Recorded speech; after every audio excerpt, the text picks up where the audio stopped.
Jorge Luis Borges. Funes el memorioso. Lo recuerdo. Yo no tengo derecho a pronunciar ese verbo sagrado. Solo un hombre en la tierra tuvo derecho, y ese hombre ha muerto. Con una oscura pasionaria en la mano, viéndola como nadie la ha visto, aunque la mirada desde el crepúsculo del día hasta el de la noche, toda una vida entera. Lo recuerdo, la cara taciturna y ahindiada y singularmente remota detrás del cigarrillo. Recuerdo, creo, sus manos afiladas de trenzado.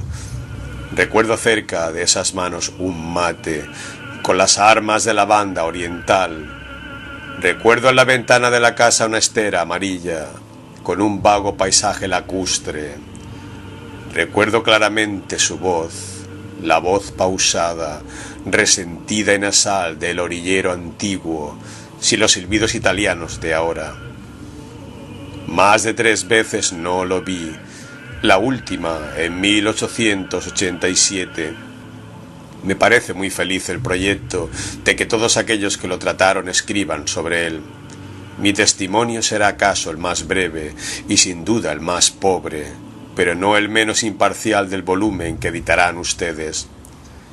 Mi deplorable condición de argentino me impedirá incurrir en el ditirambo, género obligatorio en el Uruguay cuando el tema es un uruguayo. Literato, cajetilla, porteño. Funes no dijo esas injuriosas palabras, pero de un modo suficiente me consta que yo representaba para él esas desventuras. Pedro Leandro Ipuche ha escrito que Funes era un precursor de los superhombres, un Zaratustra, cimarrón y vernáculo. No lo discuto, pero no hay que olvidar que era también un compadrito de Fray Bentos con ciertas incurables limitaciones. Mi primer recuerdo de Funes es muy perspicuo. Lo veo en un atardecer de marzo o febrero del año 84. Mi padre, ese año, me había llevado a veranear a Fray Bentos. Yo volvía con mi primo Bernardo a Edo de la estancia de San Francisco. Volvíamos cantando, a caballo, y esa no era la única circunstancia de mi felicidad. Después de un día bochornoso, una enorme tormenta color pizarra había escondido el cielo. La alentaba el viento del sur. Ya se enloquecían los árboles. Yo tenía el temor, la esperanza, de que nos sorprendiera en un descampado el agua elemental. Corrimos una especie de carrera con la tormenta. Entramos en un callejón que se ahondaba entre 2 veredas altísimas de ladrillo. Había oscurecido de golpe. Oí rápidos y casi secretos pasos en lo alto. Alcé los ojos y vi un muchacho que corría por la estrecha y rota vereda como por una estrecha y rota pared. Recuerdo la bombacha, las alpargatas, recuerdo el cigarrillo en el duro rostro contra el nubarrón ya sin límites. Bernardo le gritó imprevisiblemente: «¿Qué horas son, Ireneo?». Sin consultar el cielo, sin detenerse, el otro respondió: «Faltan 4 minutos para las 8, joven Bernardo, Juan Francisco». La voz era aguda, burlona. Yo no soy tan distraído que el diálogo que acabo de referir no me hubiera llamado la atención si no lo hubiera recalcado mi primo, a quien estimulaban, creo, cierto orgullo local y el deseo de mostrarse indiferente a la réplica tripartita del otro. Me dijo que el muchacho del callejón era un tal Ireneo Funes, mentado por algunas rarezas como la de no darse con nadie y la de saber siempre la hora como un reloj. Agregó que era hijo de una planchadora del pueblo, María Clementina Funes, y que algunos decían que su padre era un médico del Saladero, un inglés O'Connor, y otros un domador o rastreador del departamento del Salto. Vivía con su madre a la vuelta de la quinta de los Laureles. Los años 85 y 86 veraneamos en la ciudad de Montevideo. El 87 volví a Fray Bentos. Pregunté, como es natural, por todos los conocidos y finalmente por el cronométrico Funes. Me contestaron que lo había volteado un redomón en la estancia de San Francisco y que había quedado tullido, sin esperanza. Recuerdo la impresión de incómoda magia que la noticia me produjo. La única vez que yo lo vi, veníamos a caballo de San Francisco y él andaba en un lugar alto. El hecho, en boca de mi primo Bernardo, tenía mucho de sueño elaborado con elementos anteriores. Me dijeron que no se movía del catre, puesto los ojos a la higuera del fondo o en una telaraña. En los atardeceres permitía que lo sacaran a la ventana. Llamaba la soberbia hasta el punto de simular que era benéfico el golpe que lo había fulminado. 2 veces lo vi atrás de la reja, que burdamente recalcaba su condición de eterno prisionero. Una, inmóvil, con los ojos cerrados. Otra, inmóvil también, absorto en la contemplación de un oloroso gajo de esa Antonina. No sin alguna vanagloria yo había iniciado en aquel tiempo el estudio metódico del latín. Mi valija incluía el De Viris Illustribus de Londmont, el Thesaurus de Kitcherat, los comentarios de Julio César y un volumen impar de la Naturalis Historia de Plinio, que excedía y sigue excediendo mis módicas virtudes de latinista. Todo se propala en un pueblo chico. Ireneo, en su rancho de las orillas, no tardó en enterarse del arribo de estos libros anómalos.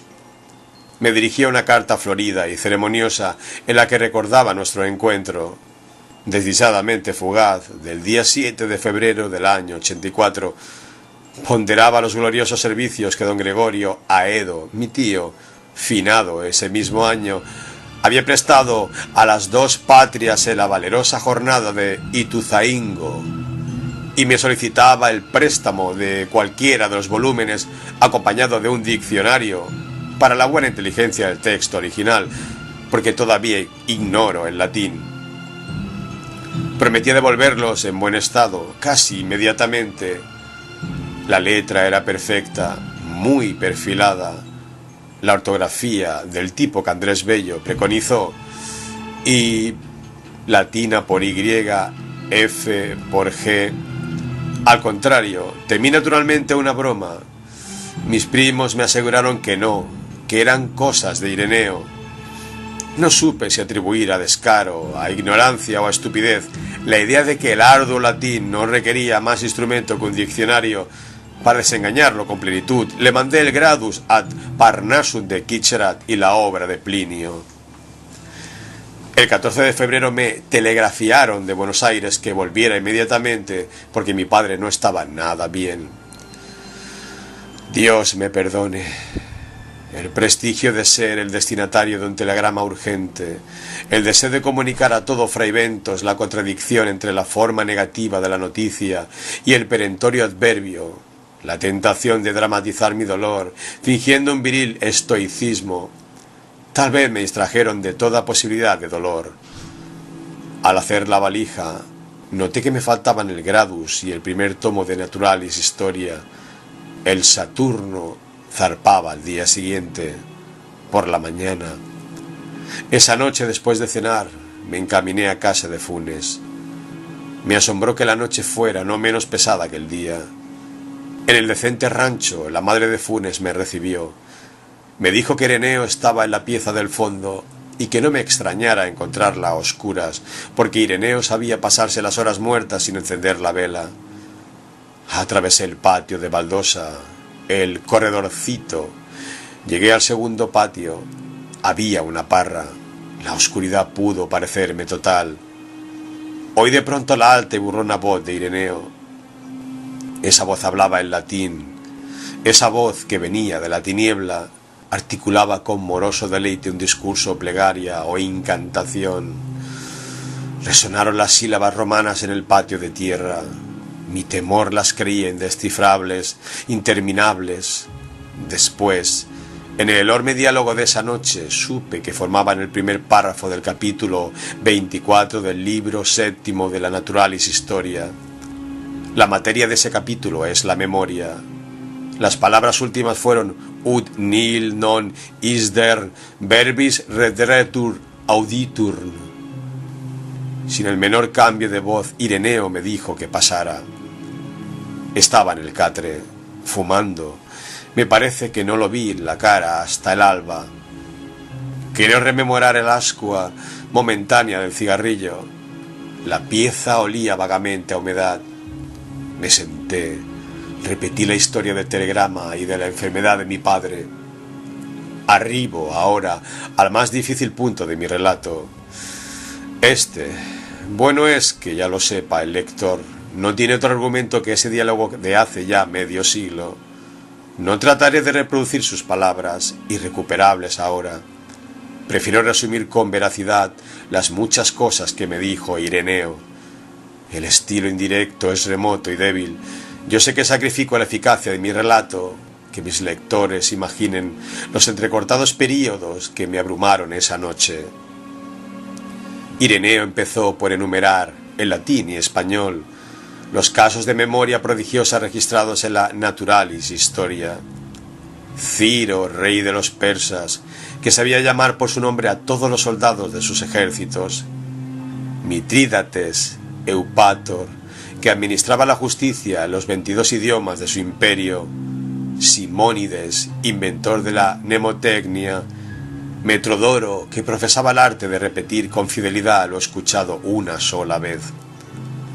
Con evidente buena fe se maravilló de que tales casos maravillaran.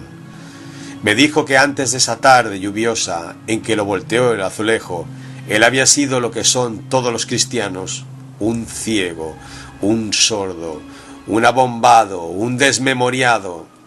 Traté de recordarle su percepción exacta del tiempo, su memoria de nombres propios. No me hizo caso. 19 años había vivido como quien sueña. Miraba sin ver, oía sin oír, se olvidaba de todo, de casi todo. Al caer, perdió el conocimiento. Cuando lo recobró, el presente era casi intolerable, de tan rico y tan nítido, y también las memorias más antiguas y más triviales. Poco después averiguó que estaba tullido.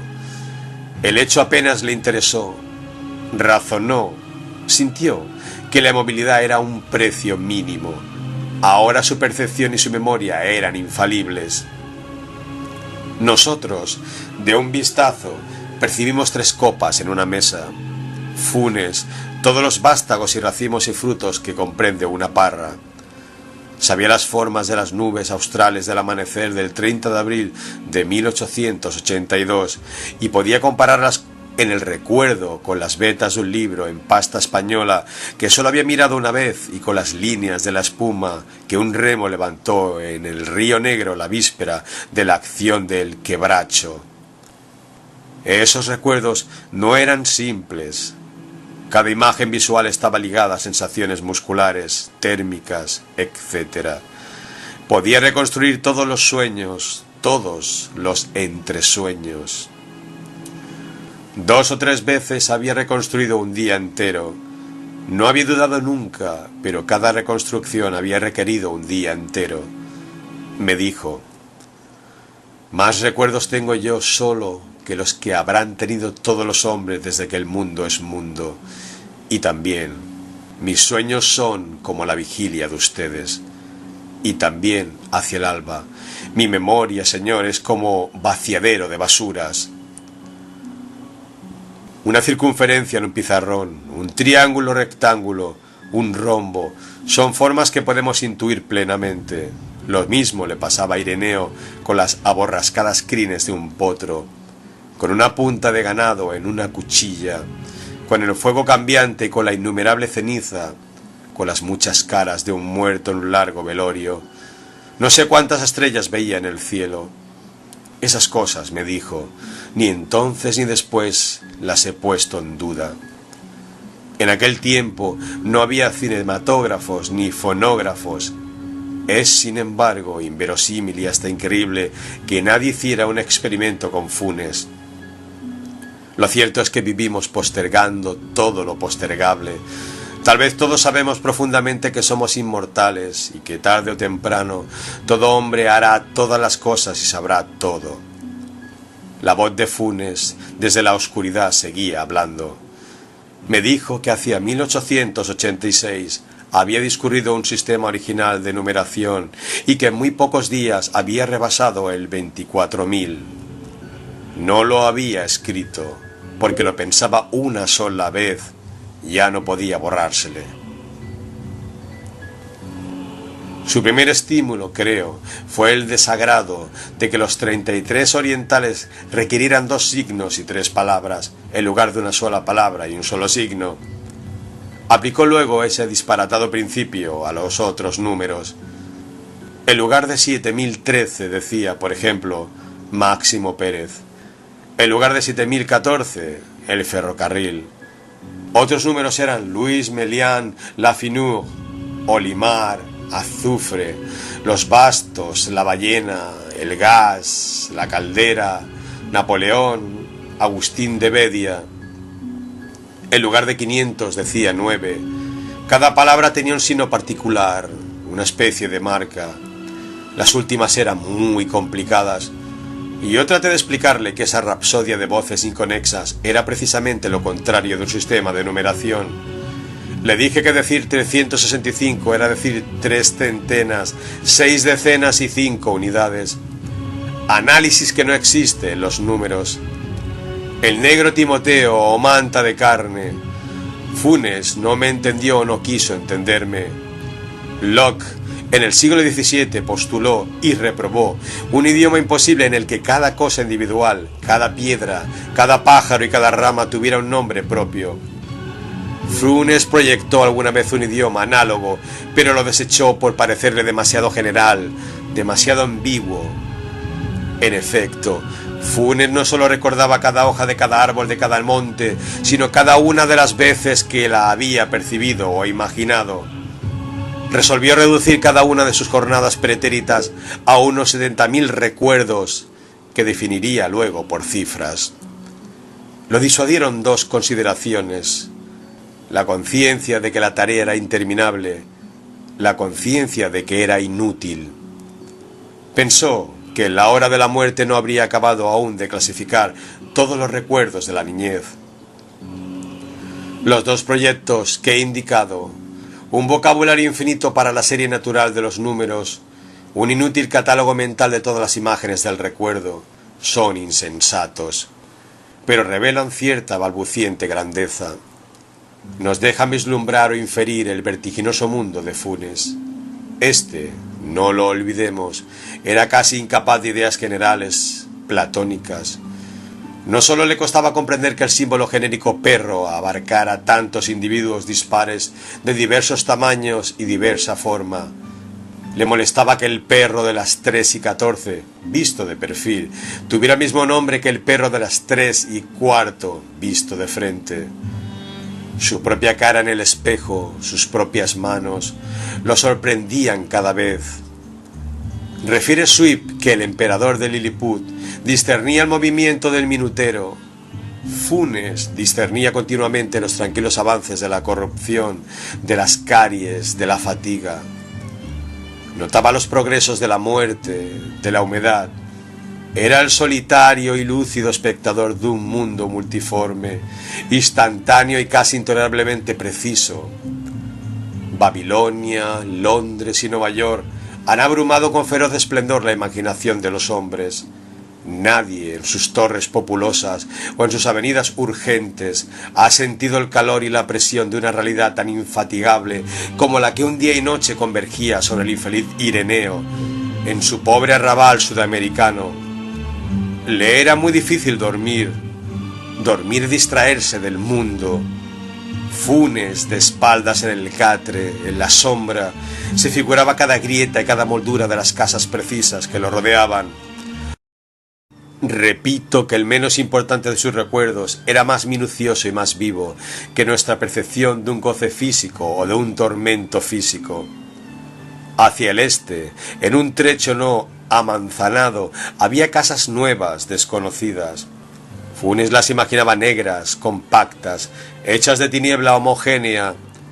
En esa dirección volvía la cara para dormir. También solía imaginarse en el fondo del río, mecido y anulado por la corriente. Había aprendido sin esfuerzo el inglés, el francés, el portugués, el latín. Sospecho, sin embargo, que no era muy capaz de pensar. Pensar es olvidar diferencias, es generalizar, abstraer.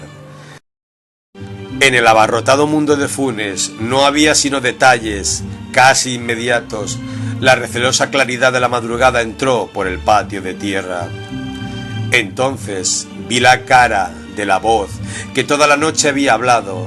Ireneo tenía 19 años, había nacido en 1868. Me pareció monumental, como el bronce, más antiguo que Egipto, anterior a las profecías y a las pirámides. Pensé que cada una de mis palabras, que cada uno de mis gestos perduraría en su implacable memoria. Me entorpeció el temor de multiplicar ademanes inútiles. Ireneo Funes murió en 1889 de una congestión pulmonar.